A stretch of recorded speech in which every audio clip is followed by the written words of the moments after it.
Oh, hello, this is Tak Chong from Walk with Tak, and welcome to my YouTube channel. If you enjoyed this video, please click like, subscribe, and share. To me, this dish has to be considered to be one of the healthiest dish that I have ever cooked. First of all, it contains many different kinds of vegetables. On top of that, it also has tofu in it. To make it even better, I have a garbanzo bean in it as well. However, despite the complexity of this dish, it is actually very easy and simple to cook. Furthermore, it is really fast to cook this dish, and the total cook time is less than 6 minutes. This dish actually is very simple. It is based on my vegetable stir-fry template. As you can see, the order in adding different ingredients to the wok depends on how long I want to cook each one of them to achieve the desired texture. I first started with some carrot and Brussels sprout. The reason is that both of these require longer time period to cook, and these are followed by the addition of some thinly sliced onion. This then followed by the addition of some broccoli. You notice that the amount of vegetable I cook into the wok actually very much depends on personal preference.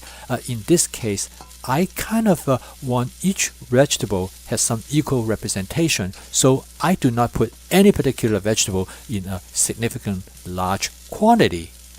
Of course, in some other cases, I want a dish to be dominated by a particular vegetables, then I will put this particular vegetable in a substantial amount.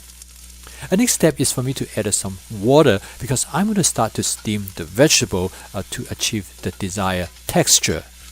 I start out by adding a small amount of water first and then gradually add more and more. And part of this is my water-based stir-fry technique.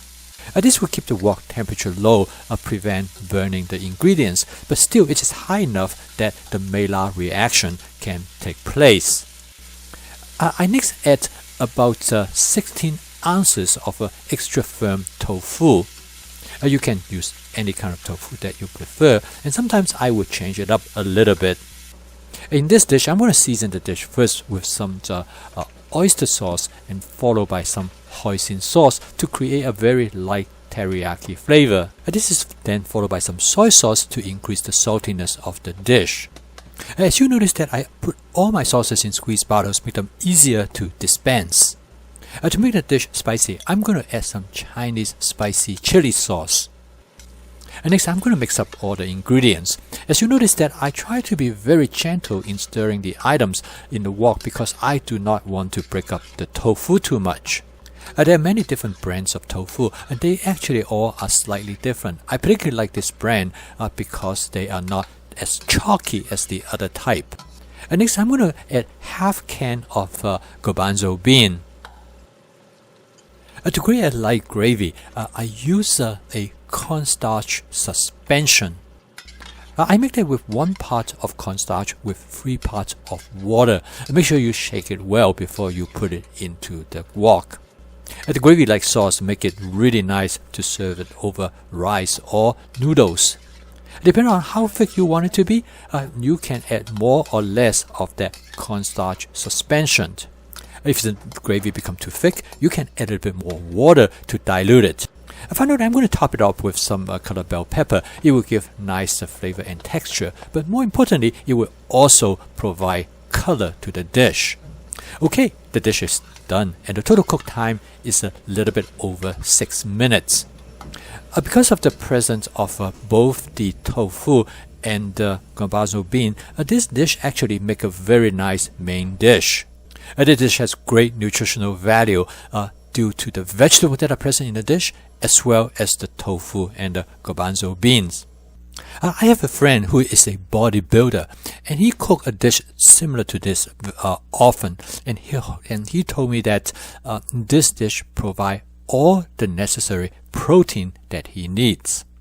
This dish provides a good demonstration of my fast cooking system, where FAST is an acronym for flavor chasing, advanced prepping, stir frying, and template-based cooking. Definitely, advanced prepping is the main driving force in cooking this dish because by having all the vegetable already prepped, it makes cooking this dish much simpler. And with template-based cooking, using the basic vegetable stir-fry templates, you can cook this dish without follow a strict recipe. Furthermore, you can make substitution along the way depending on what is available to you. And with flavor chasing, you can adjust the flavor to exactly how you like it. Thank you for watching. If you enjoyed this video, please click like, subscribe, and share. I'll see you next time.